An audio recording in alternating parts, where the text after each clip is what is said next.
കേരളം NDAയിൽ വിശ്വാസം അർപ്പിക്കുന്നു എന്ന് വളരെ ആത്മവിശ്വാസത്തോടു കൂടി നരേന്ദ്രമോദി പറയുകയാണ്. അതങ്ങനെ പറയുന്നുണ്ടെങ്കിൽ നമുക്കറിയാം അത് വെറുതെ പറയുന്നതല്ല, കൃത്യമായിട്ടുള്ള കാരണങ്ങളുണ്ടാവും. താങ്കൾ മനസ്സിലാക്കിയ കാരണം എന്താ? എനിക്ക് മനസ്സിലാക്കിയ ഒരു കാരണം എന്ന് പറയുന്നത്, പണ്ട് VS അച്യുതാനന്ദൻ പറഞ്ഞ പോലെ ലോക്സഭാ തിരഞ്ഞെടുപ്പിൽ 20-ൽ 20 കിട്ടും എന്നാണ് പറഞ്ഞുകൊണ്ടിരുന്നത്. പക്ഷേ 20 കിട്ടിയില്ല, ആകെ 2-3 കിട്ടിയത്. അപ്പോൾ ഏതാണ്ട് അതുപോലെയൊക്കെ തന്നെയാണ് ഇപ്പോൾ നരേന്ദ്രമോദിയും പറയുന്നത്. അദ്ദേഹത്തിന് അറിയാം ഇവിടെ നിന്നൊന്നും കിട്ടാൻ പോകുന്നില്ലെന്ന്.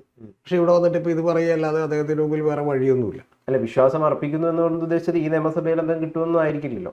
ഈ നിയമസഭയിൽ കിട്ടാൻ പോകുന്നില്ല എന്ന് മാത്രമല്ല, കഴിഞ്ഞ നിയമസഭയിലും കഴിഞ്ഞ ലോക്സഭയിലും ഒക്കെ കിട്ടിയിട്ടുള്ള വോട്ടുകൾ നിലനിർത്താൻ തന്നെ BJP പെടാപ്പാടുപെടും എന്നുള്ളതാണ് ഏറ്റവും പ്രധാനപ്പെട്ട കാര്യം. ശോഭാ സുരേന്ദ്രൻ പാലക്കാട് ജയിക്കും താങ്കൾ തന്നെ നേരത്തെ പറഞ്ഞിട്ടുണ്ടോ? അത് ശോഭാ സുരേന്ദ്രൻ പാലക്കാട് ജയിക്കാനുള്ള സാധ്യതകളുണ്ട്. പിഷാരടിയാണ് ഓപ്പോസിറ്റ് വരികയാണെങ്കിൽ എന്നുള്ളത് ഞാൻ പറഞ്ഞു. ആ പറഞ്ഞതിൽ ഞാൻ ഉറച്ചു നിൽക്കുന്നു. അതുപോലെ നേമത്തും ഒരു ചെറിയ സാധ്യത രാജീവ് ചന്ദ്രശേഖരൻ ആയതുകൊണ്ട് അത്തരത്തിലുള്ള സാധ്യതകളുണ്ട്. കഴിഞ്ഞ മാതൃഭൂമിയുടെയൊക്കെ സർവേയിൽ പറഞ്ഞ പോലെ 0 മുതൽ ഈ 2 സീറ്റുകളാണ് ആകെ കിട്ടാനുള്ളത്. അത് മഞ്ചേശ്വരത്ത് പോലും ഇത്തവണ കിട്ടില്ല എന്നുള്ളതും യാഥാർത്ഥ്യമായിട്ടുള്ളൊരു കാര്യമാണ്. കൂടാതെ ഇതിനേക്കാളൊക്കെ ഏറ്റവും പ്രധാനപ്പെട്ട കാര്യം എന്ന് പറയുന്നത്, കഴിഞ്ഞ തവണ BJP ലോക്കൽ ബോഡി തെരഞ്ഞെടുപ്പിൽ നേടിയ 14.97% വോട്ട് പോലും നിലനിർത്താൻ BJP ബുദ്ധിമുട്ടായിരിക്കും. അതിലൊരു സംശയമില്ല. കാരണം പല പഞ്ചായത്തുകളിലും പല മുനിസിപ്പാലിറ്റികളിലൊക്കെ തന്നെ BJP അധികാരത്തിലേക്ക് എത്താനുള്ള ശേഷിയുണ്ട്. അതുകൊണ്ട് അവർക്ക് വോട്ട് ചെയ്യും. അതിൽ തന്നെ മജോറിറ്റി വോട്ടുകൾ വന്നേക്കുന്നത് തിരുവനന്തപുരം കോർപ്പറേഷനിൽ നിന്നാണ്. അപ്പോൾ അത്തരത്തിലൊക്കെയുള്ള സാധ്യതകൾ അവിടെ ഉണ്ടായിരുന്നു. പക്ഷേ സംസ്ഥാന ഭരണം ഒരിക്കലും BJP പിടിക്കാൻ പോകുന്നില്ല എന്നുള്ളത് വോട്ട് ചെയ്യുന്ന എല്ലാവർക്കും അറിയാം. അപ്പോൾ അതുകൊണ്ട് തന്നെ അങ്ങനെ വോട്ടുകൾ കൃത്യമായി BJPക്ക് തന്നെ കിട്ടുക എന്ന് പറയുന്നത് അങ്ങേയറ്റം ശ്രമകരമായിട്ടുള്ളൊരു കാര്യമാണ്. അത് BJP സംഘപരിവാർ ആശയങ്ങളിൽ കേരളത്തിലെ ജനങ്ങൾ ഫോക്കസ് ചെയ്യുന്നുണ്ട്. ഇന്ന് തന്നെ ജനസാഗരമാണ് മോദിയുടെ പരിപാടിക്ക് പങ്കെടുത്തിട്ടുണ്ടായിരുന്നത്. ഞാനിന്ന് കല്ലൂരും പാലരുവട്ടവും കൂടി വണ്ടി ഓടിച്ച ഒരാളാണ്. എന്ന് പറഞ്ഞാൽ വിവിധ സ്ഥലങ്ങളിൽ നിന്ന് നിരവധി ബസ്സുകൾ വന്ന് കുറുകെ കിടക്കുകയും അത് ഈ പറയുന്ന പോലെ വലിയ ബ്ലോക്ക് ഉണ്ടാക്കുകയും ചെയ്തുകൊണ്ട് ആ ബ്ലോക്കൊക്കെ കടന്നിട്ട് ഞാനിവിടെ വരുന്ന ഒരാളാണ്. അതുകൊണ്ട് ഗൗതം പറയുന്ന പോലെ എനിക്കറിയാം ആളുകൾ എങ്ങനെയാണ് വന്നതെന്നുള്ളത്. അത് ആളുകളൊക്കെ അല്ലെങ്കിൽ വരും. ഈവൻ എസൻസ് ഗ്ലോബലിൻ്റെ പരിപാടിക്ക് പോലും വേണമെങ്കിൽ 5000-10000 പേരെ എത്തിക്കാൻ പറ്റും. PFIയുടെ ഒരു പരിപാടിക്ക് പോലും ലക്ഷക്കണക്കിന് പേർക്ക് എത്തിക്കാൻ പറ്റും. അപ്പോൾ അതിനേക്കാൾ കൂടുതൽ ആളുകളെ എത്തിക്കാൻ പറ്റുന്ന ഒരു പാർട്ടിയാണ് BJP. ആ ആൾക്കൂട്ടമൊന്നും കണ്ടിട്ട് BJP കേരളത്തിൽ എന്തെങ്കിലും നേട്ടം ഇത്തവണ ഉണ്ടാക്കും എന്ന് ഞാൻ വിചാരിക്കുന്നില്ല. ഒരു കാര്യം കറക്റ്റാണ്, ലോങ് ടൈമിലേക്ക് BJP നേട്ടമുണ്ടാക്കും. പക്ഷേ ഷോർട്ട് ടൈമിലേക്ക് BJPക്ക് വലിയ നഷ്ടമായിരിക്കും ഈ നിയമസഭാ തെരഞ്ഞെടുപ്പിൽ ഉണ്ടാകാൻ പോകുന്നത്. ഈ ലോങ് ടേമിലേക്ക് അതന്നെയാണ് മോദിയും ഉദ്ദേശിച്ചിട്ടുണ്ടാവുക. അല്ല, മോദി ഉദ്ദേശിച്ചേക്കുന്നത് ഇത്തവണത്തെ കാര്യമാണ്. കാരണം ജനങ്ങളെയും അവരുടെ അണികളെയും ഒക്കെ ഒന്ന് എനർജറ്റിക് ആക്കാൻ വേണ്ടിയിട്ട് അദ്ദേഹം പറഞ്ഞ വാചകമാണ്. അദ്ദേഹത്തിന് അങ്ങനെയല്ലാതെ പറയാൻ കഴിയില്ല. എന്താണ് ലോങ് ടേമിലേക്ക് എന്തുകൊണ്ടാണ് സാധ്യത ഉണ്ടാകുന്നത്? ലോങ് ടേമിലേക്ക് സാധ്യത ഉണ്ടാകുന്നതെന്ന് പറഞ്ഞിട്ടുണ്ടെങ്കിൽ അവരുടെ ഒരു ഐഡിയോളജിക്കലായിട്ടുള്ള ആശയപരമായിട്ടുള്ള ആളുകളിലേക്കുള്ള സ്വാധീനം പതുക്കെ കൂടിക്കൊണ്ടുവരികയാണ്. അത് ഇപ്പോൾ നമ്മൾ കേരള രാഷ്ട്രീയം തന്നെ എടുത്തു നോക്കിയിട്ടുണ്ടെങ്കിൽ നേരത്തെ പറഞ്ഞതുപോലെ കുംഭമേളയും നേരത്തെ ഈ പറയുന്ന അമ്പലങ്ങളും അവിടെ ശബരിമലയും അതുപോലെ തൃശ്ശൂർ പൂരവും ഒക്കെ ചർച്ചയാകുന്ന ലെവലിലേക്ക് കേരളത്തിൻ്റെ രാഷ്ട്രീയം മാറിയിട്ടുണ്ട്. ഏതൊരു രാഷ്ട്രീയ പാർട്ടിയും വളരുന്നത് ആദ്യം അവിടുത്തെ ഒരു സാംസ്കാരിക മേഖലകളിലേക്ക് ഇടപെടുമ്പോഴും അവരുടെ ആശയങ്ങൾക്ക് അവിടെ വലിയൊരു പ്രാമുഖ്യം കിട്ടുമ്പോഴൊക്കെയാണ്. അത്തരത്തിലുള്ളൊരു പ്രാമുഖ്യം യഥാർത്ഥത്തിൽ BJPക്ക് ഇവിടെ പതുക്കെ കിട്ടി തുടങ്ങിയിട്ടുണ്ട് എന്നുള്ളതൊരു വാസ്തവമാണ്. പക്ഷെ അത് വോട്ടാക്കി കൺവേർട്ട് ചെയ്യാൻ പറ്റുന്ന കൃത്യമായിട്ടൊരു കരിസ്മയുള്ള ലോക്കലായിട്ടുള്ള സ്റ്റേറ്റ് ലെവലിലുള്ള ലീഡർഷിപ്പ് അവർക്കില്ല എന്നുള്ളതാണ് വാസ്തവം. ഇത് എന്നെക്കാളൊക്കെ നന്നായി അമിത്ഷായും നരേന്ദ്രമോദിയൊക്കെ മനസ്സിലാക്കിയതാണ്. അതുകൊണ്ടാണ് ശരിക്കും പറഞ്ഞാൽ അവിടെ മറ്റേ പൈജാമയെ കുർത്തയിട്ട് നിന്നിരുന്ന രാജീവ് ചന്ദ്രശേഖരനെ നേരെ രാവിലെ വിളിച്ചു പറഞ്ഞിട്ട് മുണ്ടുടിപ്പിച്ച് നേരെ കേരളത്തിലേക്ക് വിട്ടത്. പക്ഷേ കേരളത്തിലേക്ക് വിട്ടിട്ടും അദ്ദേഹത്തിനും അത് മാനേജ് ചെയ്യാൻ പറ്റുന്നില്ല. കാരണം കേരളത്തിൻ്റെ രാഷ്ട്രീയം വേറെയാണ്. അപ്പോൾ കേരളത്തിൻ്റെ ഒരു രാഷ്ട്രീയ ടെറൈൻ വേറെയാണ്. അതൊന്നും കൃത്യമായി മനസ്സിലാക്കിക്കൊണ്ടുള്ള പ്രവർത്തനം അദ്ദേഹം കഠിനാധ്വാനം ചെയ്യുന്നുണ്ട്. ആ കാര്യത്തിലൊന്നും എനിക്ക് തർക്കമില്ല. പക്ഷേ അത്തരത്തിലുള്ള പ്രവർത്തനം കൊണ്ടിട്ട് വലിയ നേട്ടമുണ്ടാക്കാൻ കഴിയുമെന്നുള്ള ഒരു വിശ്വാസം എനിക്കില്ല. കാരണം ഒന്നാമത്തെ കാര്യം, കേരളത്തിലെ BJPക്ക് പറ്റിയ ഏറ്റവും വലിയ അപകടം എന്താണെന്നറിയാം. അതുകൊണ്ടാണ് BJP വളരാത്തത്. ബാക്കിയുള്ള സ്റ്റേറ്റുകളിലെല്ലാം തന്നെ BJP വളർന്നു വന്നുകൊണ്ടിരുന്നപ്പോൾ സ്വാഭാവികമായിട്ടും അവിടെയൊക്കെ തന്നെ അധികാരത്തിലേക്ക് എത്തിയതിന് ശേഷമാണ് BJPയിലെ നേതാക്കന്മാർ കറപ്റ്റ് ആവുകയും മോശപ്പെട്ട ആളുകളായി മാറുകയൊക്കെ ചെയ്തിട്ടുള്ളത്. പക്ഷേ കേരളത്തിൽ അങ്ങനെയല്ല. കേരളത്തിലെ BJP വളർന്നു കഴിഞ്ഞ് അധികാരത്തിലേക്ക് എത്തുന്നതിന് മുമ്പ് തന്നെ കേന്ദ്രത്തിൽ അധികാരത്തിലെത്തി.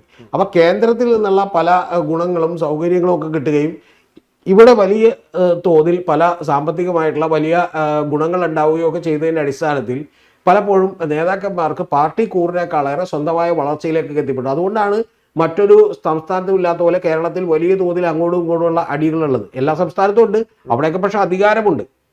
അധികാരമില്ലാത്തടത്ത് പോലും അത്തരത്തിലുള്ള വലിയ ഒരു ഗ്രൂപ്പിസവും അതുപോലെ തന്നെ അങ്ങോട്ടും ഇങ്ങോട്ടുള്ള പോർവിളികളും പാരവെപ്പുകളും കൃത്യമായിട്ടുള്ള അഴിമതികളും എല്ലാം അതിനകത്തുള്ളത്. അപ്പോൾ അതുകൊണ്ട് BJPക്ക് അത്തരത്തിൽ കരിസ്മാറ്റിക് ആയിട്ടുള്ള ഒരു ലീഡർ ഇല്ല. ആ ലീഡറെ BJP കിട്ടുന്ന ദിവസം BJP കുറെ കൂടി നല്ല ശക്തി ആർജിക്കും, കരുത്താർജിക്കും എന്നുള്ള കാര്യത്തിൽ സംശയമില്ല. ഇപ്പൊ യഥാർത്ഥത്തിൽ ഇപ്പൊ ശശി തരൂരിനെ BJPക്കാണ് കിട്ടിയിരുന്നെങ്കിൽ BJPക്ക് എന്ത് ചെയ്യാമായിരുന്നു? കുറെ കൂടി സ്കോർ ചെയ്യാൻ കഴിയുമായിരുന്നു. അപ്പോൾ അത്തരത്തിലുള്ള ഒരു ലെവലിലേക്ക്, അല്ലെങ്കിൽ അതുപോലെ ഞാൻ പറയുന്നത് കുറച്ചുകൂടി ഒരു ഓറയുള്ള കരിസ്മയുള്ള ഒരു നേതാവിനെ ഡെവലപ്പ് ചെയ്യാൻ കഴിഞ്ഞിട്ടില്ല. ഇത് BJPയുടെ മാത്രം പ്രശ്നമല്ല, എല്ലാ സ്റ്റേറ്റുകളിലും ഇത്തരത്തിലുള്ള പ്രശ്നമുണ്ട്. ഇപ്പോൾ DK ശിവകുമാർ നിൽക്കുന്നതുകൊണ്ടാണ് കർണാടകത്തിൽ കോൺഗ്രസ് അങ്ങനെ വന്നത്. രേവന്ത് റെഡ്ഡി ഉണ്ടായതുകൊണ്ടാണ് തെലങ്കാനയിൽ കോൺഗ്രസിന് തിരിച്ചു വരാൻ കഴിഞ്ഞത്. മറ്റ് നിരവധി സ്ഥലങ്ങളിൽ ഇപ്പോൾ ക്യാപ്റ്റൻ അമരീന്ദർ സിംഗ് പോയപ്പോഴാണ് ശരിക്കും അവിടെ കോൺഗ്രസ് അടപടലം തകർന്നു പോയത്, പിന്നെ കോൺഗ്രസ് ഇല്ലാതായത്, അവിടെ ആം ആദ്മി പാർട്ടി കയറി വന്നത്. അപ്പോൾ അത്തരത്തിൽ ഓരോ സ്ഥലത്തും അത്തരത്തിലുള്ള ലീഡേഴ്സിനെ ഡെവലപ്പ് ചെയ്തെടുക്കൽ എന്ന് പറയുന്ന ഒരു പ്രധാനപ്പെട്ട കാര്യമാണ്. ആ ഡെവലപ്പ് ചെയ്തെടുക്കുന്ന ആളുകൾക്ക് മൊത്തത്തിൽ പിന്തുണ കിട്ടുക, അല്ലെങ്കിൽ വേറൊരു കുറച്ചുകൂടി പറഞ്ഞിട്ടുണ്ടെങ്കിൽ ഒരു BJPക്കാരുടെ അടുത്ത് മാത്രമല്ല ഒരു പൊതുസമ്മതനായിട്ടുള്ള നേതാവായി മാറുക എന്ന് പറയുന്ന ഒരു കാര്യം കൂടിയുണ്ട്. ഞാൻ രാജേട്ടനെ ഒരു തവണ ഡീറ്റെയിൽ ആയിട്ട് സംസാരിച്ചു, രാജഗോപാലായിട്ട്. അപ്പോൾ അന്ന് അദ്ദേഹം എൻ്റെ അടുത്ത് ഓപ്പൺലി പറഞ്ഞൊരു സ്റ്റേറ്റ്മെൻ്റ് ഉണ്ട്. അത് വലിയ വിവാദമാകേണ്ടതാണ്, പിന്നെ ആരും അത് വലിയ ശ്രദ്ധിച്ചില്ല. ഒരു ഇൻ്റർവ്യൂവിലാണ്. ആ ഇൻ്റർവ്യൂ ഞാൻ ചെയ്യുമ്പോൾ അദ്ദേഹം ഓപ്പൺലി പറഞ്ഞൊരു കാര്യം, കുമ്മനം രാജശേഖരൻ ഒരിക്കലും തിരുവനന്തപുരത്ത് നിന്ന് ജയിക്കാൻ കഴിയില്ല. ജയിക്കാൻ കഴിയാത്തതിൻ്റെ കാര്യം കുമ്മനം ഒരു വർഗീയവാദിയാണ്. പകരം യഥാർത്ഥത്തിൽ എല്ലാ തരം ജനങ്ങളെയും നമ്മൾ ഒരുപോലെ കാണുന്ന, ജാതിവാദത്തിന് അതീതമായിട്ട് കാണുന്ന ആളുകൾ, നേതാക്കന്മാരുണ്ടെങ്കിൽ അത് ജയിക്കാൻ കഴിയുമെന്നാണ്. അപ്പോൾ രാജേട്ടനെയൊക്കെ സംബന്ധിച്ചോളം രാജേട്ടൻ അത്രത്തോളം കൺസിസ്റ്റൻ്റായി അവിടെ നിന്ന് എന്ത് ചെയ്യുന്ന ഒരാളാണ്, പണിയെടുത്ത ഒരാളാണ്. അതുകൊണ്ട് സഹതാപ തരംഗത്തിലാണ് ഏറ്റവും ഒടുവിൽ അദ്ദേഹം ജയിച്ചു പോയത്. അപ്പോൾ അത്തരത്തിലുള്ള ഒരു കൃത്യമായിട്ട്, അല്ലെങ്കിൽ ഞാൻ പറഞ്ഞാൽ അതിനേക്കാൾ കുറെ കൂടിയുള്ള ഒരു കേരളം മുഴുവൻ അത്തരത്തിൽ കരിസ്മയുള്ള ഒരു നേതാവിനെ അവർക്ക് കിട്ടിയിട്ടില്ല. പിന്നെ മറ്റ് സ്റ്റേറ്റുകളിലെ പോലെയുള്ള ഒരു രാഷ്ട്രീയമല്ല ഇവിടെ. മറ്റ് സ്റ്റേറ്റുകളിൽ ഇപ്പോൾ പപ്പു യാദവ് എന്ന് പറഞ്ഞാൽ ഗുണ്ട ആയിക്കോട്ടെ, അല്ലെങ്കിൽ വേറെ എന്തെങ്കിലും അധോലോക നേതാവായിക്കോട്ടെ, എന്തും ആയിക്കോട്ടെ, അവർ ഓരോ കോൺസ്റ്റിറ്റ്യുവൻസിയും ഒരു വലിയ പ്രദേശമൊക്കെ അവരുടെ കീഴിലാണ്. അപ്പോൾ അവർ മാറിയിട്ടുണ്ടെങ്കിൽ രാഷ്ട്രീയം നോക്കാതെ തന്നെ ആളുകൾ വോട്ട് ചെയ്യും. കേരളത്തിൽ അങ്ങനെയല്ല. കേരളത്തിൽ നാളെ ഏതെങ്കിലും ഒരു നേതാവ് കോൺഗ്രസിൽ നിന്ന് ഇപ്പോൾ BJPയിലേക്ക് പോയാൽ പിന്നെ BJPയിൽ ചെന്ന് തന്നെ അത് ക്ലച്ച് പിടിക്കുക, BJPയിൽ നിന്ന് തന്നെ കൃത്യമായിട്ട് ജനം വോട്ട് ചെയ്ത് ജയിപ്പിക്കലൊന്നും ഉണ്ടാവില്ല. കാരണം വെച്ചാൽ ജനം കൂടുതൽ നേതാക്കന്മാരെക്കാൾ കൂടുതൽ ഐഡിയോളജികൾക്ക് അഡിക്റ്റാണ്. മറ്റ് സംസ്ഥാനങ്ങളിലൊന്നും അങ്ങനെയല്ല. മറ്റ് സംസ്ഥാനങ്ങളിൽ പലപ്പോഴും ഇപ്പോൾ ഗോവയിലും അതുപോലെ ത്രിപുരയിലും പല സ്ഥലങ്ങളിലൊക്കെ തന്നെ പാർട്ടികളെ തന്നെ ഒന്നടങ്കം ഒലിച്ചുകൊണ്ട് BJPയിലേക്ക് പോകും. അത്ര കാര്യമൊന്നും ഇവിടെ സാധിക്കില്ല. കേരളത്തില് വേരുറപ്പിക്കാൻ ശ്രമിക്കുന്നത് തീർച്ചയായിട്ടും വർഗീയത പറഞ്ഞിട്ടാണ് എന്നുള്ള കാര്യത്തിൽ ഒരു സംശയമില്ല. അതുകൊണ്ട് തന്നെ മോദി, ഞാൻ നേരത്തെയൊക്കെ നമ്മൾ വിചാരിച്ചത് ഇത്തവണ ഇത് പറയില്ല എന്നാണ്. തിരുവനന്തപുരത്ത് മുമ്പ് പറഞ്ഞായിരുന്നല്ലോ, ഇവിടെയും ഈ പറഞ്ഞിരിക്കുന്നു. അതായത് കോൺഗ്രസിനെയാണ് കുറ്റപ്പെടുത്തുന്നത്, അതിനെ ഭരിക്കുന്നത് ജമാഅത്തിയാണ് എന്ന് പറയുന്നു. ഈ കോൺഗ്രസ് ഇന്ന് യഥാർത്ഥത്തിൽ നരേന്ദ്രമോദി പറഞ്ഞേക്കണത് മുസ്ലിം മാവോയിസ്റ്റ് കോൺഗ്രസ് എന്നുള്ളതാണ്, MMC എന്നുള്ളതാണ് പറഞ്ഞേക്കണത്. ഇത് ആദ്യമായിട്ടല്ല പറയുന്നത്. കഴിഞ്ഞ ഒരു 5 or 6 പൊതുസമ്മേളനങ്ങളിലെങ്കിലും അദ്ദേഹം ഇത് പറഞ്ഞിട്ടുണ്ട്. അത് പറയുമ്പോൾ അദ്ദേഹം പലപ്പോഴും ഉദാഹരണമായി പറഞ്ഞിട്ടുള്ളത് കേരളത്തിലെ കോൺഗ്രസിനെ കുറിച്ച് കൂടിയാണ്. കാരണം കേരളത്തിലെ കോൺഗ്രസിലാണ് മുസ്ലിം ലീഗിനെ കൂടെ പിടിച്ചിട്ടുള്ളത്. അതുപോലെ തന്നെ ജമാഅത്തെ ഇസ്ലാമിയുമായിട്ട് ഒരു പിന്തുണ നേടുകയും അവർക്ക് മതരാഷ്ട്രവാദമില്ല എന്ന് പറയുന്ന കാര്യമൊക്കെ പറഞ്ഞ പോലെ പ്രതിപക്ഷ നേതാവ് തന്നെ പറഞ്ഞിട്ടുള്ളത്.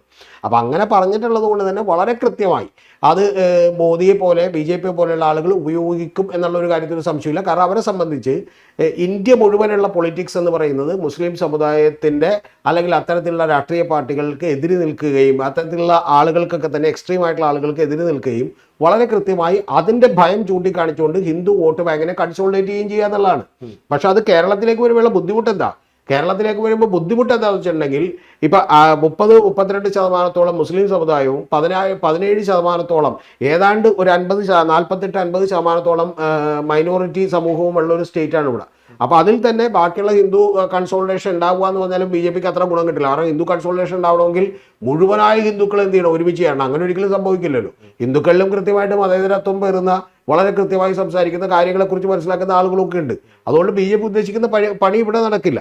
അപ്പോൾ ഇവിടെ നടക്കാത്തത് കൊണ്ട് തന്നെ പക്ഷേ ഇതിന് പകരമായിട്ട് വേറൊരു രാഷ്ട്രീയം പറയാനും പറ്റില്ല. കാരണം ഇവിടെ അത് പറഞ്ഞിട്ട് വേണ്ടിട്ടുണ്ടെങ്കിൽ ഉത്തരേന്ത്യയിലൊക്കെ തന്നെ അത് വലിയ പ്രശ്നമായി തീരും. അപ്പോൾ അവരെ സംബന്ധിച്ചോളം കുറച്ചുകൂടി വലിയ സ്റ്റേറ്റുകൾ അപ്പുറത്ത് കിടക്കുന്നുണ്ട്. രാജസ്ഥാനുണ്ട്, മധ്യപ്രദേശ് ഉണ്ട്, മഹാരാഷ്ട്രയുണ്ട്, ബംഗാളുണ്ട്. ഇത്തരത്തിലുള്ള കാര്യങ്ങളിലെല്ലാം അവരിത് ഉപയോഗിക്കുന്നു.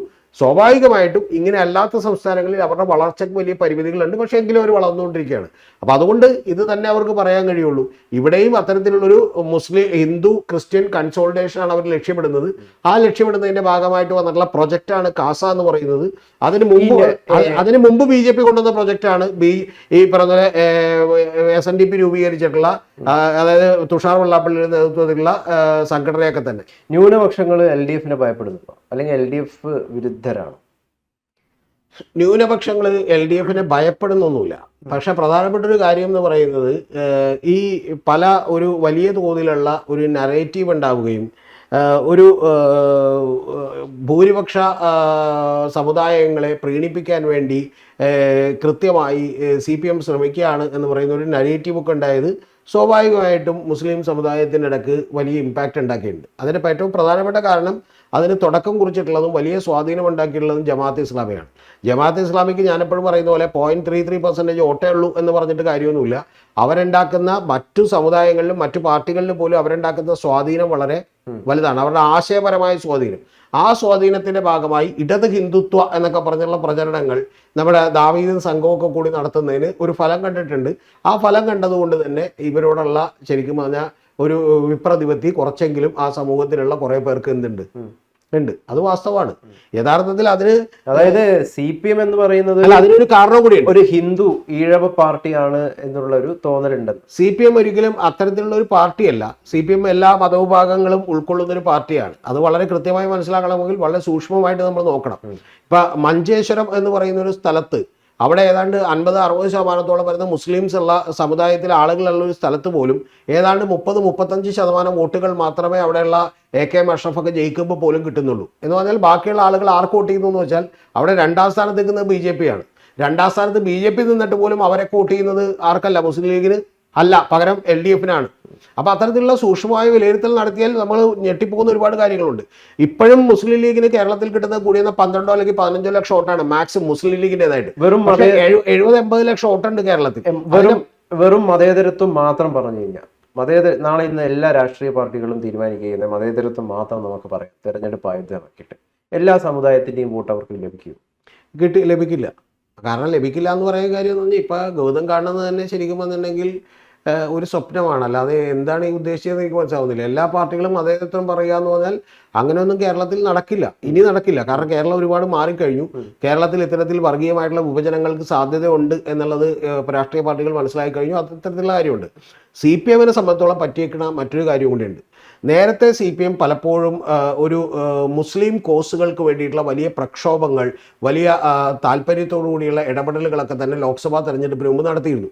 പക്ഷെ അങ്ങനെ ലോക്സഭാ തെരഞ്ഞെടുപ്പിന് മുമ്പ് അത്തരം കാര്യങ്ങളൊക്കെ നടത്തിയതിന് ശേഷം യഥാർത്ഥത്തിൽ CPM-ന്റെ സംസ്ഥാന കമ്മിറ്റി കൂടി തന്നെ വളരെ കൃത്യമായിട്ടുള്ള ഒരു നിലപാടിലേക്ക് CPM എത്തിയിട്ടുണ്ട്. ആ നിലപാടെന്ന് പറയുന്നത് ഭൂരിപക്ഷ വർഗീയതയെ എതിർക്കുന്നത് പോലെ തന്നെ ന്യൂനപക്ഷ വർഗീയതയും എതിർക്കണം എന്നാണ്. ഞാൻ പലപ്പോഴും CPM-നെ വിമർശിച്ചുകൊണ്ടിരുന്നത്, കോൺഗ്രസിനെയും വിമർശിച്ചുകൊണ്ടിരുന്നത്, നിങ്ങൾ ഭൂരിപക്ഷ വർഗീയത എതിർക്കുന്നതിൻ്റെ അതേ ഈക്വൽ ഗ്രാവിറ്റിയിൽ ഒരു കാരണവശാലും നിങ്ങൾ ന്യൂനപക്ഷ വർഗീയതയും എന്ത് ചെയ്യുന്നില്ല, എതിർക്കുന്നില്ല എന്നുള്ളതാണ്. അപ്പോൾ അതിന് അവർക്കൊരു ന്യായീകരണം ഉണ്ടായിരുന്നു. കാരണം എന്ന് വെച്ചാൽ ഭൂരിപക്ഷ വർഗീയതയാണ് കൂടുതൽ അപകടകരം, ന്യൂനപക്ഷം വളർന്നാലും ഇത്ര വളരാൻ പോകുന്നുള്ളൂ, കാരണം അവർ എത്ര പോപ്പുലേഷനിലേ ഉള്ളൂ എന്നുള്ളതാണ്. പക്ഷെ അതിനെ എതിർക്കാതിരിക്കുമ്പോൾ സ്വാഭാവികമായിട്ടും ഇതൊരു ന്യൂനപക്ഷ പ്രീണനമാണ് എന്ന് പറയുന്ന ഒരു ചാപ്പ ഇവരുടെ പേരിൽ വരാൻ തുടങ്ങിയതിന് ശേഷമാണ് CPM അടക്കം നിലപാട് മാറ്റിക്കൊണ്ട് ഭൂരിപക്ഷ വർഗീയതയും ന്യൂനപക്ഷ വർഗീയതയും ഒരുപോലെ തന്നെ ഞങ്ങൾ എതിർക്കാൻ പോവുകയാണ് എന്നുള്ളൊരു തീരുമാനത്തിലേക്ക് എത്തിയത്. ആ തീരുമാനം എടുക്കുകയും വർഗീയതകളെ എതിർക്കാൻ തുടങ്ങുകയും ചെയ്തപ്പോൾ എന്ത് സംഭവിച്ചു? ന്യൂനപക്ഷ വർഗീയ പാർട്ടികളെ എതിർക്കുമ്പോൾ അതൊരവസരമായി കണ്ട് യഥാർത്ഥത്തിൽ മറ്റു പ്രതിപക്ഷ പാർട്ടികളെല്ലാം തന്നെ ഞങ്ങൾ പറഞ്ഞില്ലേ ഇവർ ന്യൂനപക്ഷങ്ങൾക്ക് എതിരാണെന്ന് പറയുന്ന ഒരു പ്രചാരണത്തിന് നേതൃത്വം കൊടുത്തു. സംഭവിച്ചത് താങ്കൾ പറഞ്ഞത് നേരത്തെ മുസ്ലിം കോസുകൾക്ക് വേണ്ടിയിട്ട് ഒരുപാട് പ്രക്ഷോഭങ്ങൾ CPM നടത്തിയിട്ടുണ്ട് എന്നുള്ളതാണ്. അതേപോലെ കോൺഗ്രസും ഒക്കെ നടത്തിയിട്ടുണ്ട്. ഈ ഒരു സാഹചര്യത്തിലല്ലേ BJP ഇവിടെ വരുന്നത്? അപ്പം അതായത് ഹിന്ദു കോസുകൾക്ക് വേണ്ടിയിട്ട് പ്രക്ഷോഭം നടത്താനും അതിനു വേണ്ടിയിട്ട് സംസാരിക്കാനും ആരാണുള്ളത്? ഈ കോസ് എന്ന് പറയുന്നത് മനുഷ്യൻ്റെ കോസേ ഉള്ളൂ യഥാർത്ഥത്തിൽ. ഇപ്പം അത് ചോദിച്ചു തന്നെ, അല്ലെങ്കിൽ ഞാനത് ക്ലാരിറ്റി വരുത്താതെ പോയത്. ഈ മുസ്ലിം കോഴ്സ് എന്ന് പറയുന്ന ഒരു കോഴ്സും ഹിന്ദു കോഴ്സ് എന്ന് പറയുന്ന ഒരു കോഴ്സും ക്രിസ്ത്യൻ കോഴ്സ് എന്ന് പറയുന്ന ഒരു കോഴ്സൊന്നും യഥാർത്ഥത്തിലില്ല. പക്ഷെ മനുഷ്യന്റെ കോഴ്സുകളാണ്. ആ കോഴ്സ് എന്ന് പറയുന്നത് ഇപ്പം ഗസയിലെ കരയുന്ന കുഞ്ഞുങ്ങൾക്ക് വേണ്ടി അല്ലെങ്കിൽ മരണപ്പെട്ടിട്ടുള്ള കുഞ്ഞുങ്ങൾക്ക് വേണ്ടി കരയുമ്പോൾ ഉടനെ തന്നെ കുറേ പേര് വന്നിട്ട് ചോദിക്കുക. ആ ചോദ്യത്തിന് പിന്നിലുള്ള ദുരുദ്ദേശം എന്താണെന്ന് വെച്ചിട്ടുണ്ടെങ്കിൽ അപ്പം നിങ്ങൾ എന്തുകൊണ്ടാണ് ഗസയിലെ മാത്രം കരയുന്നത്, ഇസ്രായേലിൽ കൊല്ലപ്പെടുന്ന കുഞ്ഞുങ്ങൾക്ക് വേണ്ടി കരയാത്തതെന്ന് എന്ത് ചെയ്യും ചോദിക്കും. ഇവിടെയുള്ള യഥാർത്ഥ പ്രശ്നം എന്താണെന്ന് വെച്ചിട്ടുണ്ടെങ്കിൽ ഇതെങ്ങനെ വേണമെങ്കിലും ടെസ്റ്റ് ചെയ്യുക എന്നുള്ളതാണ്. നിങ്ങൾ ഒരു മുസ്ലിം യഥാർത്ഥത്തിൽ ഒരു ന്യൂനപക്ഷങ്ങൾക്കെതിരെയുള്ള വലിയ ആക്രമണത്തെ നേരിടേണ്ടി വരുമ്പോൾ അവരോടൊപ്പം നിൽക്കുമ്പോൾ ഗൗതം പറഞ്ഞ ചോദ്യം ആർക്ക് വേണമെങ്കിലും ചോദിക്കാം. എന്താണ് ചോദിക്കാവുന്നത്? നിങ്ങൾ ന്യൂനപക്ഷങ്ങൾക്ക് വേണ്ടി മാത്രം നിൽക്കുന്നു, എന്താണ് ഭൂരിപക്ഷത്തിന്റെ കാര്യങ്ങൾക്ക് വേണ്ടി നിൽക്കാത്തത് എന്ന് പറയുന്ന ചോദ്യം ചോദിക്കാം. അങ്ങനെ ചോദ്യങ്ങൾ ചോദിക്കുന്ന ഒരു പരുവത്തിലേക്ക് BJPയും ബാക്കിയുള്ള ആളുകളും വളരെ സമർത്ഥമായ അത്തരത്തിലുള്ള ചോദ്യങ്ങൾ ചോദിച്ചുകൊണ്ട് കേരളത്തിൽ വളർന്നുകൊണ്ടിരുന്നു. ആ വളർന്നുകൊണ്ടിരിക്കുന്ന സമയത്താണ് CPM ഇത്തരത്തിലുള്ള നിലപാടുകൾ എടുക്കുകയും ന്യൂനപക്ഷങ്ങൾക്ക് ഒരു എക്സ്ട്രാ കെയർ അത് ശരിക്കും കൊടുക്കേണ്ടതാണ്. കോൺഗ്രസിന്റെ നിലപാട് അങ്ങനെ തന്നെയാണ്. കാരണം എന്താ? കാരണം അവര് ന്യൂനപക്ഷമാണ്. അതുകൊണ്ടാണ് എന്ത് ചെയ്യേണ്ടി വരുന്നത്? അവര് മതപരമായ ഒരു കാര്യങ്ങൾ കൊണ്ട് അവർ ആക്രമിക്കപ്പെടുമ്പോൾ അങ്ങനെ ആക്രമിക്കപ്പെടാതിരിക്കാൻ നിലപാടെടുക്കേണ്ടവർ തന്നെയാണ് CPM എന്ന് പറയുന്നത്. പക്ഷെ പ്രധാനപ്പെട്ട ഒരു കാര്യം പറഞ്ഞു തീർന്നട്ടെ, അതിനെ കൃത്യമായി മറ്റൊരു തരത്തിൽ വക്രീകരിച്ച് വ്യാഖ്യാനിക്കുന്നതിൽ BJP വിജയിച്ചു. അത് യഥാർത്ഥത്തിൽ BJP വിജയിച്ചത് CPM-നെതിരെ ചെയ്തിട്ടല്ല വിജയിച്ചത്. ഈ ഇന്ത്യ മുഴുവൻ അവർ കോൺഗ്രസിനെതിരെ ചെയ്തുകൊണ്ടിരിക്കുന്നതാണ്. എന്താണ് ചെയ്തുകൊണ്ടിരിക്കുന്നത്? ഇന്ത്യയിൽ മുഴുവൻ അവർ കോൺഗ്രസിനെതിരെ ചെയ്തുകൊണ്ടിരിക്കുന്നത് കോൺഗ്രസ് ഇത്തരത്തിലുള്ള നിലപാടെടുക്കാണ്, ന്യൂനപക്ഷങ്ങൾക്ക് അനുകൂലമായിട്ട് നിൽക്കുകയാണ്, അവർ ഭൂരിപക്ഷത്തിനെതിരാണെന്നാണ്. മനസ്സിലായോ? അത് ബാബറി മസ്ജിദിന്റെ കേസ് മുതൽ ഇങ്ങോട്ടുള്ള കാര്യങ്ങളിലെല്ലാം അത്തരത്തിലുള്ള നിലപാടാണ് എടുത്തത്. ഇവിടെ കേരളത്തിലേക്ക് വന്നപ്പോൾ എന്ത് പറ്റി? BJP ഇത്തരത്തിലുള്ള ഒരു ആരോപണം CPM-നെതിരെ ഉന്നയിക്കുമ്പോൾ നാച്ചുറലി പ്രതിപക്ഷം കൂടി ഇതിന് പതുക്കെ ഉപോത്ബലകമായിട്ടുള്ള കാര്യങ്ങളാണ് എന്ത് ചെയ്തുകൊണ്ടിരുന്നത് പറഞ്ഞുകൊണ്ടിരുന്നത്. കാരണം എന്തിനു വേണ്ടിയിട്ട്? കോൺഗ്രസ് അടക്കമുള്ള ആളുകൾ താൽക്കാലികമായിട്ടുള്ള വോട്ട് ബാങ്കിന് വേണ്ടി ഇത്തരത്തിലുള്ള കാര്യം പറഞ്ഞു. ഇനി ഇത് കഴിഞ്ഞതിന് ശേഷം CPM ശരിക്കും വന്നിട്ടുണ്ടെങ്കിൽ ന്യൂനപക്ഷ തീവ്രവാദത്തെ എതിർക്കാൻ തുടങ്ങുമ്പോൾ ഉടനെ തന്നെ എന്ത് ചെയ്യാണ്? ഇപ്പോഴും മുറവിലേക്ക് കൂട്ടിക്കൊണ്ടിരിക്കുകയാണ്. എന്താണ്? സമുദായത്തിനെതിരാണ് എന്ന് പറയുന്ന ഒരു പ്രതീതി സൃഷ്ടിക്കാൻ കഴിഞ്ഞുകൊണ്ടാണ്. ആരാണ് സൃഷ്ടിക്കുന്നത്? ഇവിടെ രാഷ്ട്രീയമായി നേട്ടമുണ്ടാക്കാൻ ഉപയോഗിക്കുന്ന പ്രതിപക്ഷവും അതുപോലെ BJPയും പോലെയുള്ള ആളുകൾ അത് ഉപയോഗിച്ചുകൊണ്ടിരിക്കുകയാണ്. വളരെ കൃത്യമായത് ഉപയോഗിച്ചുകൊണ്ടിരിക്കുകയാണ്. അതായത് മുസ്ലിങ്ങൾക്കെതിരെ ന്യൂനപക്ഷത്തിന് വിരുദ്ധമായിട്ട് എന്തെങ്കിലും പറഞ്ഞു കഴിഞ്ഞാൽ BJP അത് ഉപയോഗിക്കും. ന്യൂനപക്ഷത്തിന് വിരുദ്ധമായിട്ടല്ലല്ലോ CPM പറഞ്ഞേക്കുന്നത്. CPM പറഞ്ഞേക്കുന്നത് ജമാഅത്തെ ഇസ്ലാമിക്കെതിരെ പറഞ്ഞാൽ, നാളെ SDPക്കെതിരെ പറഞ്ഞാൽ ഉടനെ തന്നെ അത് ന്യൂനപക്ഷങ്ങൾക്ക് മൊത്തത്തിൽ എതിരാണ് എന്ന് വരുത്തി തീർക്കാൻ അവർ ശ്രമിച്ചുകൊണ്ടിരിക്കുകയാണ്. BJP ശ്രമിക്കും. അല്ല, BJP അല്ല, അവർ ഈ പറയുന്ന പ്രതിപക്ഷം മൊത്തം ശ്രമിച്ചുകൊണ്ടിരിക്കുകയാണ്. BJPക്ക് അത് ശ്രമിച്ചുകൊണ്ട് പ്രത്യേകിച്ച് പ്രയോജനമില്ല, അത് പ്രതിപക്ഷത്തിനാണ് ഗുണം. അതേസമയം ഇവിടെ ഹിന്ദു തീവ്ര നിലപാടുകാർക്കെതിരെ CPM എന്തെങ്കിലും പറഞ്ഞിട്ടുണ്ടെങ്കിൽ BJP പറയുന്നത് ഞങ്ങൾ മൊത്തം ഹിന്ദുക്കൾക്കെതിരെ എന്ത് ചെയ്യുകയാണെന്നാണ്. മനസ്സിലായോ? ഒന്ന് ആലോചിച്ച് നോക്കുക. ഗണപതി മിത്താണ് എന്ന് പറയുന്ന ഷംസീർ പറഞ്ഞൊരു വാചകത്തിമേ കയറി പിടിച്ചിട്ട് ഗണപതി മിത്താണ് എന്ന് പറഞ്ഞതിൽ എന്താണ് തെറ്റ്? എനിക്ക് ഇതുവരെ മനസ്സിലായിട്ടില്ല, എനിക്കറിയില്ല. അപ്പൊ അത്തരത്തിലുള്ളൊരു കാര്യം പോലും അത് ഷംസീറാണ് പറഞ്ഞത് എന്ന് പറയുന്ന ഒരു ഗ്യാപ്പ് നോക്കിയല്ല എന്ത് ചെയ്യാൻ? അത് കൃത്യമായിട്ട് ആളുകള് വിശ്വാസികൾ വളരെ വ്രണപ്പെടുന്നു എന്നുള്ളതാണ്. അല്ലെങ്കിൽ നമ്മുടെ നാട്ടിൽ വിശ്വാസികൾ ഭയങ്കര, അല്ലെങ്കിൽ ഹിന്ദുക്കൾ എന്ന് പറയുന്നത് ഈ മതേതര അല്ലാതായി മാറിത്തീരുന്നു എന്നതുകൊണ്ടാണ്. ഒരു വിശ്വാസികൾക്കും വ്രണപ്പെട്ടിട്ടില്ല ഗൗതം. അതായത് അതിനുള്ള ഉദാഹരണം ചോദ്യം ചോദിച്ചാൽ എന്നോടാണെങ്കിൽ ഞാൻ ഉത്തരം പറഞ്ഞോളൂ. ഈ വ്രണപ്പെടൽ എന്ന് പറയുന്നത് വ്രണപ്പെട്ടു എന്ന് പറയുന്ന തോന്നൽ ഉണ്ടാക്കുന്നതാണ്. അത് വളരെ കൃത്യമായി ഉണ്ടാക്കുന്നതാണ്. അതിൽ കൃത്യമായിട്ടുള്ള ഹിന്ദുക്കൾക്കൊന്നും യഥാർത്ഥത്തിൽ ഇപ്പൊ ഗണപതി മിത്താണെന്ന് ആരെങ്കിലും പറഞ്ഞാൽ, ഹിന്ദു വിശ്വാസിയായിട്ടുള്ള ഒരാൾ പറഞ്ഞിട്ടുണ്ടെങ്കിൽ ഒരാൾക്കും ഒരു വ്രണപ്പെടലും ഉണ്ടായിട്ടില്ല.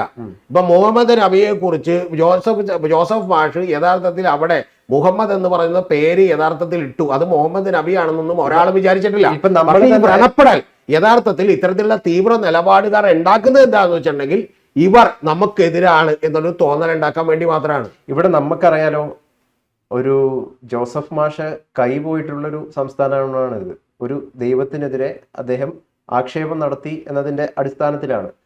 ഈ ഭയമൊക്കെ ഉള്ളത് കൊണ്ട് തന്നെ ഒരു പ്രത്യേക ദൈവം മിത്താണെന്ന് പറയാൻ ഇവിടുത്തെ രാഷ്ട്രീയ കക്ഷികൾക്ക് ധൈര്യം ഉണ്ടാവും. ഈ പ്രത്യേക ദൈവം എന്ന് പറയുന്ന ഒരാള് താങ്കൾ ആരാണ് ഉദ്ദേശിച്ചതെന്ന് പറയാൻ ഇപ്പൊ താങ്കൾക്ക് ധൈര്യമില്ല. അപ്പൊ ആ ധൈര്യം ഉണ്ടെങ്കിൽ എനിക്ക് ധൈര്യമില്ല, എനിക്ക് പേടിയാണ്. ആ പേടിയൊക്കെ ഉണ്ടാവുന്നത് ഈ കാരണം കൊണ്ട്. ആ പേടിയുടെ ഒന്നും ആവശ്യമില്ല. ആ ദൈവം മിത്താണെന്ന് പോലും അല്ല ഇപ്പൊ പറഞ്ഞുകൊണ്ടിരിക്കുന്നത്. പല വീഡിയോസും കണ്ടിട്ടുണ്ടെങ്കിൽ നമുക്ക് തന്നെ നാണം വന്നു പോകും. മിത്താണെന്ന് മാത്രമല്ല, ശരിക്കും പറഞ്ഞ പോക്സോ കേസിലെ പ്രതിയാണെന്ന് വരെ പറഞ്ഞ് ഇവിടെ എന്ത് ചെയ്യുന്നുണ്ട്, വീഡിയോ ചെയ്യുന്നുണ്ട്. അപ്പൊ അതിനൊന്നും ധൈര്യം ആരാ ഉണ്ടാക്കിയത്? അതാണ് ചോദിച്ചത്. അതിനൊന്നും ഈ നാട്ടിൽ ഒരു കുഴപ്പമില്ല. പക്ഷെ അതിനൊന്നും ഈ നാട്ടിൽ ഇപ്പോഴും ഒരു കുഴപ്പമില്ല. ഞാൻ ചോദിച്ചത് മനസ്സിലായ? പിന്നെ താങ്കൾ പോലും പറഞ്ഞു വന്നത് താങ്കളുടെ ഉള്ളിലെ വർഗീയവാദിയാണ് ഇപ്പൊ സംസാരിക്കുന്നത്. ഞാൻ പറഞ്ഞുതരാം പറയാൻ സമ്മതിച്ചാൽ മതി. അതായത് ഒരു കാര്യം, ഈ ജോസഫ് പാഷ കൈവെട്ടി. ആ കൈവെട്ടിയപ്പോൾ നമ്മൾ പറയേണ്ട ഏറ്റവും പ്രധാനപ്പെട്ട വാചകം എന്താണെന്നറിയാമോ ഗൗതം? ആ പറയേണ്ട വാചകം, ഒരു ജോസഫ് മാഷ് ഒരു ഈ പറയുന്ന പോലെ ഒരു ചോദ്യ പേപ്പറിൽ അത്തരത്തിലുള്ള ഒരു പേര് ഉപയോഗിച്ചതിന് കൈവെട്ടിയത് അങ്ങേയറ്റം മ്ലേച്ഛവും നീചവുമായിട്ടുള്ള കാര്യമാണ്, മഹാവൃത്തികേടായി പോയി എന്നാണ് നമ്മൾ പറയേണ്ടിയിരുന്നത്. അത് യഥാർത്ഥത്തിൽ ഇവിടെയുള്ള മുസ്ലിം സമുദായവും കൂടി കൃത്യമായി ഏറ്റുപറഞ്ഞിട്ടുണ്ട്. അതിൽ ഒരുപാട് പേര് ഏറ്റുപറഞ്ഞിട്ടുണ്ട്. ഇപ്പോൾ മുസ്ലിം അടക്കമുള്ള ആളുകൾ അത്തരത്തിലുള്ള ഒരു കാര്യത്തെയും അത്തരത്തിലുള്ള ഒരു തീവ്ര നിലപാടിനെയും അവരൊന്നും അനുകൂലിച്ചില്ല. അവിടെ വെച്ച് ആ സംഭാഷണം നിർത്തേണ്ടതിന് പകരം ഇതിലൊരു വർഗീയതയുടെ ഈ പറയുന്ന പോലെ വലിയ ഗുണം കിട്ടുമെന്ന് വിചാരിച്ച് ഉയർത്തുന്ന ചോദ്യമാണിത്. അതായത് ആ ദൈവത്തിനെതിരെയായപ്പോൾ ഇങ്ങനെയാണ്, പക്ഷെ നമ്മുടെ ദൈവത്തിനെതിരെ ഇത് എന്ത് വേണമെങ്കിലും പറയാലോ എന്ന്. എന്തിനാണ് ആ കാര്യം? നേരെ തിരിച്ചാണ് വിചാരിക്കട്ടെ.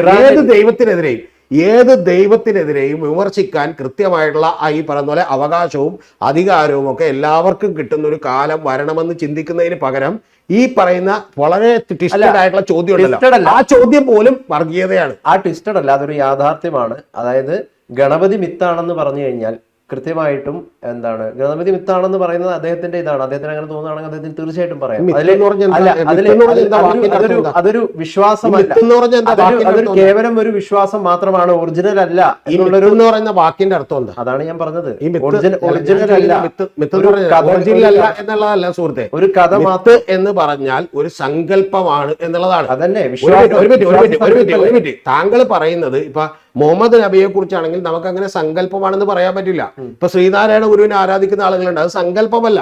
അത് യഥാർത്ഥത്തിൽ ഇവിടെ ജീവിച്ചിരുന്ന ഹിസ്റ്ററിയിൽ ഈ പറഞ്ഞ പോലെ വന്നിട്ടുള്ള ആളുകൾ തന്നെയാണ്. പിന്നെ അവരെ ദൈവമായി കണ്ട് ആരാധിക്കുന്നേ ഉള്ളൂ. അപ്പൊ നിങ്ങൾ ഷംസീർ എന്തിനാണ് മറ്റതിന് മിത്താണെന്ന് പറയുന്നത്? അത് മിത്തല്ലാത്തതുകൊണ്ട് നാളെ രതീഷ് ചക്രവാണി ഇവിടെ ജീവിച്ച് 100 കൊല്ലം കഴിയുമ്പോഴത്തേക്കും ഷംസീറൊക്കെ ആരാധിക്കണമെങ്കിൽ ഞാൻ മിത്താണെന്ന് പറയാൻ പറ്റില്ല. കാരണം എന്റെ വീഡിയോ എടുക്കണേ മിത്താണെന്നല്ല അറിയാൻ കൃത്യമായിട്ട്. അപ്പൊ മുഹമ്മദ് നബി എന്ന് പറയുന്ന ഒരാള് അദ്ദേഹം ഇവിടെ ജീവിച്ചിരുന്ന ഒരാളാണ്. അതേസമയം ആനയുടെ ഈ പറഞ്ഞ പോലെ എന്താണ് ഈ ഗണപതി എന്ന് പറയുന്നത് ഒരു മിത്താണ് എന്ന് പറയുമ്പോഴേക്കും നമ്മൾ എന്ത് ചെയ്യേണ്ട? ഒരു ശരിക്കും അത് സത്യം പറഞ്ഞാൽ ഇവിടുത്തെ ഒരു വിശ്വാസിയുടെയും ഒരു വികാരവും വ്രണപ്പെട്ടിട്ടില്ല. സത്യം പറഞ്ഞൊരു കാര്യം പറയാ, ഈ കേരളത്തിലുള്ള 10% ഒരു 8%, 5% പോലും ഈ വാർത്തകളൊന്നും കാണാറില്ല. പക്ഷെ പ്രധാനപ്പെട്ട ഒരു കാര്യം എന്ന് പറഞ്ഞാൽ അവന്റെ വീട്ടിലേക്ക് പോലും അവനെ ഉറക്കത്തിൽ കിടക്കുന്ന അവനെ പോലും തോണ്ടി വിളിച്ച് നമ്മൾ ചോദിക്കുകയാണ്, നിന്റെ വികാരം വ്രണപ്പെട്ടില്ല, ഇല്ലെങ്കിൽ വ്രണപ്പെട്ടിട്ട് വരൂ എന്ന് പറയുന്നത് ഇത് വ്രണപ്പെടുത്താനുള്ള ഉദ്ദേശമുള്ളതുകൊണ്ടാണ്. ഒരു കാര്യം പറഞ്ഞില്ല, ഇത് ലോകത്തെവിടെയും പരീക്ഷിച്ച് വിജയിക്കുന്ന തന്ത്രമാണ്. അതായത് വൈറ്റ്സ് ഒരുമിച്ച് നിൽക്കണം, ബ്ലാക്കിനെ ശിക്ഷിക്കണം എന്ന് പറയുന്ന പോലുള്ള തന്ത്രമാണ്. ഈ തന്ത്രത്തിന്റെ ഏറ്റവും വലിയ പ്രശ്നം എവിടെയെന്ന് അറിയാമോ? ഈ തന്ത്രത്തിന്റെയും ഈ വിഭാഗീയതയുടെയും പ്രശ്നം ഈ ലോക രാജ്യത്ത് മുഴുവൻ ഇനി മലയാളികളും ഇന്ത്യക്കാരും ഒക്കെ അഭിമുഖീകരിക്കാവുന്ന വലിയ പ്രശ്നമാണ്. ഇപ്പൊ കാനഡയിൽ ഇന്ത്യൻ പുറത്താക്കുക എന്ന് പറഞ്ഞ് പ്രതിഷേധം നടക്കുന്നുണ്ട്, അമേരിക്കയിൽ നടക്കുന്നുണ്ട്, അത്തരത്തിൽ പല സ്ഥലങ്ങളിൽ നടക്കുന്നുണ്ട്. ഈ വംശീയതയും ഈ കാസ്റ്റിസവും ഒക്കെ തന്നെ മതപരവുമായിട്ടുള്ള വിഭജനം സൃഷ്ടിക്കാനുള്ള പരിശ്രമമാണ്.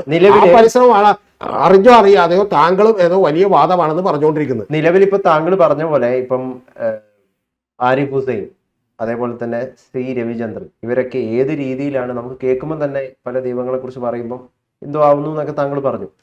ശരിക്കും ഇവർക്കെതിരെ നടന്നുകൊണ്ടിരിക്കുന്ന പ്രചരണം എന്താ? ഈ പ്രോഗ്രസീവ് ലെഫ്റ്റ് എന്ന് വിശേഷിപ്പിക്കപ്പെടുന്ന ആളുകളിൽ നിന്ന് പോലും പറഞ്ഞുകൊണ്ടിരിക്കുന്നതാ ഇവര് BJPക്ക് വേണ്ടിയിട്ടും RSSന് വേണ്ടിയിട്ടും സംസാരിച്ചുകൊണ്ടിരിക്കുന്ന ആളാണെന്നുള്ളതാണ്. ഈ ആരിഫ് ഹുസൈൻ തെരുവത്ത് ഇസ്രായേലിനെ പിന്തുണയ്ക്കുന്ന ഒരാൾ കൂടിയാണ്.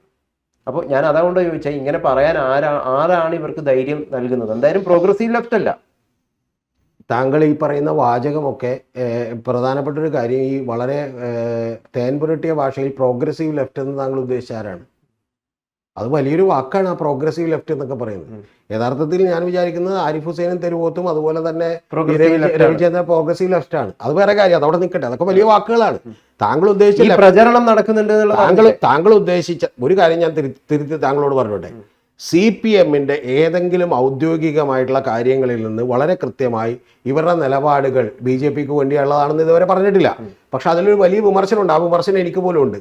ഞാൻ കഴിഞ്ഞ തവണ തന്നെ വീഡിയോ ചെയ്ത് പറയുന്നു, ഇവരുടെ വാക്കുകളിൽ നിന്ന് കൃത്യമായി അടർത്തിയെടുത്ത കാര്യങ്ങൾ ഉപയോഗിച്ചുകൊണ്ട് ഞങ്ങളെ 10 കാര്യം പറഞ്ഞാലും കുഴപ്പമില്ല, അവർക്കെതിരെ 100 എണ്ണം പറയുന്നുണ്ടല്ലോ എന്ന് പറഞ്ഞ് ഈ ആരിഫ് ഹുസൈൻ തെരുവോത്തിനെയൊക്കെ കൊണ്ടാടുന്നത് പലപ്പോഴും സംഘപരിവാറാണ്.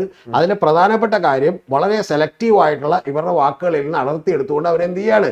അവര് വലിയ സന്തോഷം അതിനകത്ത് കണ്ടെത്തുകയാണ്. ആ കണ്ടെത്തുന്നത് ഇപ്പുറത്തെ കൺസോൾട്ടേഷൻ അതുകൂടി ഉപകരിക്കുമെന്ന് മനസ്സിലായിക്കൊണ്ടാണ്. അതിൽ ആരിഫ് ഹുസൈൻ തെരുവോത്തിനോ RCക്കോ ഒന്നും ചെയ്യാൻ പറ്റില്ല. പക്ഷെ പ്രധാനപ്പെട്ട കാര്യം എന്ന് പറയുന്നത് അത് ഇവിടെ സംഘപരിവാർ കൃത്യമായിട്ടുള്ള ഒരു ആയുധമായി ഉപയോഗിക്കുന്നുണ്ട് എന്നുള്ളത് വളരെ വാസ്തവമായിട്ടുള്ള ഒരു കാര്യമാണ്. അത് ഇല്ലെന്ന് നമുക്ക് പറയാൻ പറ്റില്ല. വേണമെങ്കിൽ ഞാൻ 50 എക്സാമ്പിൾ പറഞ്ഞു. ആരിഫ് ഹുസൈനെയും അതോടൊപ്പം തന്നെ സി രവിചന്ദ്രനെയും ഏറ്റവും കൂടുതൽ പിന്തുണ നൽകുന്നത് ആരാ? ഞാനൊരു കാര്യം താങ്കളോട് പിന്തുണ ഞാൻ താങ്കളോട് ഒരു കാര്യം താങ്കൾ ശ്രദ്ധിച്ചിട്ടുണ്ടോ? ഞാൻ പറയുന്നത് അതവിടെ നിൽക്കട്ടെ, ഞാൻ പിന്തുണ നൽകുന്നത് നമ്മൾ ഈ പറഞ്ഞ കാര്യത്തിലേക്ക് വരാം. പിന്തുണ നൽകുന്ന ആരെങ്കിലും ആയിക്കോട്ടെ. ആദ്യത്തെ ഏറ്റവും പ്രധാനപ്പെട്ട കാര്യം ഉണ്ടല്ലോ, താങ്കൾ ശ്രദ്ധിച്ചിട്ടുണ്ടോ എന്നറിയില്ല, ആരിഫ് ഹുസൈനും അതുപോലെ തെരുവോത്തും അതുപോലെ തന്നെ രവിചന്ദ്രനും ഒക്കെ തന്നെ ഏറ്റവും കൂടുതൽ ഇപ്പൊ അറിയപ്പെടുന്ന ആരാന്നറിയാമോ? കുറച്ചുകൂടി കൂടുതൽ ആഘോഷിക്കപ്പെടുന്ന ആരാന്നറിയോ? ആരാണ്? ഈ ആരിഫ് ഹുസൈൻ തെരുവത്താണ്. എന്താ അതിന്റെ കാര്യം? ഇപ്പൊ മുനമ്പത്ത് പ്രശ്നമുണ്ടായപ്പോ രവിചന്ദ്രനെ വിളിച്ചില്ല ഒരു പരിപാടിക്ക്. പലപ്പോഴും സംഘപരിവാറിന് നിരവധി പരിപാടികൾക്കോ ജനൻ ടി വിയിലോ രവിചന്ദ്രനെ വിളിക്കുന്നില്ല. പകരം ആരെ വിളിക്കുമെന്നറിയോ? ആരിഫ് ഹുസൈൻ തെരുവത്തിന് വിളിക്കും. അതെന്താ കാര്യം എന്ന് വെച്ചിട്ടുണ്ടെങ്കിൽ, ഒരു മുസ്ലിം നാമധാരിയായിട്ടുള്ള ഒരാൾ തന്നെ വന്നിരുന്ന് ഈ പറയുന്ന മുസ്ലിം എക്സ്ട്രീമിസ്റ്റ് നിലപാടുകൾക്കെതിരെയും ഈ മുസ്ലിം സമുദായം തന്നെ ഭയപ്പെടേണ്ട ഒരു സമൂഹമാണെന്ന് പറയുകയൊക്കെ ചെയ്യുന്ന കാര്യത്തിൽ, അല്ലെങ്കിൽ ഖുർആനകത്ത് തന്നെ ഇതെല്ലാം എഴുതി വെച്ചിട്ടുണ്ടെന്ന് പറയുന്ന കാര്യത്തിൽ യഥാർത്ഥത്തിൽ അങ്ങനെ പറഞ്ഞുകൊണ്ടിരിക്കുമ്പോൾ സംഘപരിവാറിന്റെ പണി പകുതി എളുപ്പമാവുകയാണ്. കാരണം ആരിഫ് ഹുസൈൻ തെരുവത്ത് പറയുന്നത്, നിങ്ങൾ മുസ്ലിം വിശ്വാസിയാണെങ്കിൽ പോലും നിങ്ങൾ എന്താണെന്നാണ്, പ്രശ്നക്കാരാണെന്നാണ്. ഞാൻ പറയട്ടെ, താങ്കളുടെ ഒരു കോമൺ സെൻസിൽ, ഇപ്പൊ ഔദ്യോഗികമായിട്ട് പറഞ്ഞു എന്നുള്ളതൊന്നല്ല, കോമൺ സെൻസിൽ ആരിഫ് ഹുസൈനും സി രവിചന്ദ്രനും ഇവിടുത്തെ കമ്മ്യൂണിസ്റ്റ് പാർട്ടിയിലോ അല്ലെങ്കിൽ അത്തരത്തിലുള്ള ആളുകളാണോ പിന്തുണ കൊടുക്കുന്നത്? ആരാണ് അവർക്ക് പിന്തുണ കൊടുക്കേണ്ട ആവശ്യം? അല്ല, അവരുടെ വ്യൂസിന് അല്ലെങ്കിൽ അവരുടെ ഒപ്പീനിയൻ, അവരുടെ ഒപ്പീനിയന് പിന്തുണ കൊടുക്കുന്നത് ഞങ്ങൾക്ക് ഇവരുടെ ബാക്കിയുള്ള 50% കാര്യങ്ങൾ കട്ട് ചെയ്തിട്ട് താങ്കൾ ചിലപ്പോൾ എന്നെ ചർച്ചയ്ക്ക് വിളിക്കുന്നതും ഇതേ ഉദ്ദേശത്തിലാണ്. അതായത് താങ്കൾക്ക് ഇഷ്ടമുള്ള കാര്യം ഞാൻ പറയിപ്പിക്കാന്ന് വിചാരിച്ചിട്ടാണ്. അതേപോലെ ജനൻ ടി വിയിലും ഒക്കെ തന്നെ ഈ പറയുന്ന പ്രത്യേക ടോപ്പിക്കുകൾ, ആ ടോപ്പിക്കിൽ വന്നിരുന്ന് ആരിഫ് ഹുസൈൻ ഒരു 8 മിനിറ്റ് സംസാരിക്കുമ്പോൾ ആ ടോപ്പിക്കിൽ സ്വാഭാവികമായിട്ട് ആ ടോപ്പിക് മാത്രം സംസാരിച്ചാൽ അത് തീർച്ചയായിട്ടും ജനൻ ടി വിയുടെ പർപ്പസിന് ഗുണം ചെയ്യും എന്നുള്ളത് മനസ്സിലാക്കിക്കൊണ്ടാണ് അവരതിന് വിളിക്കുന്നത്. അല്ലാത്തൊരു ചർച്ചയ്ക്ക് ഒരു വിളിക്കുന്നില്ല. ഒരു പൊതുവായിട്ടുള്ള ചർച്ചയ്ക്ക് ആരിഫ് ഹുസൈൻ വിളിക്കാറുണ്ടോ? ഞാൻ ചോദിച്ചത് ആരാണ് അവർക്ക് വിളിക്കാലോ, CPM വിളിക്കാലോ, അല്ലെങ്കിൽ എന്താണ് കൈരളി ടിവിനെ വിളിക്കാലോ? CPM വിളിക്കേണ്ട ആവശ്യമില്ലല്ലോ. CPM വിളിച്ചത് ഇവരെ വിളിച്ചിട്ട് പ്രത്യേകമായിട്ട് CPM എന്ത് ചെയ്യാനില്ല, അവരുടെ പ്രേക്ഷകരെ ഒന്നും പഠിപ്പിക്കാനില്ല. മനസ്സിലായി? യഥാർത്ഥത്തിൽ ജനം ടി വിയും ഈ പറഞ്ഞ പോലെ മുനമ്പത്തെ സമരത്തിനും എന്തുകൊണ്ട് ആരിഫ് ഹുസൈൻ തെരുവത്തിന് വിളിക്കുന്നു എന്ന് ചോദിച്ചാൽ, അതുമായി ബന്ധപ്പെട്ട വിഷയം സംസാരിക്കുമ്പോൾ, അതായത് ഉദാഹരണത്തിന് വഖഫ് ബോർഡിന്റെ പ്രശ്നം സംസാരിക്കുമ്പോൾ, വഖഫിന്റെ കയ്യേറ്റങ്ങളെ കുറിച്ച് സംസാരിക്കുമ്പോൾ ആരിഫ് ഹുസൈനെ വിളിച്ചാൽ അതുമായി ബന്ധപ്പെട്ട ആരിഫ് ഹുസൈൻ പറയുന്ന കാര്യം കൃത്യമായിട്ട് അവർക്ക് ഗുണമാണ്. അത്രയുള്ള കാര്യം. അതുകൊണ്ട് ആ ഗുണമുണ്ടെങ്കിൽ അവർ വിളിക്കും.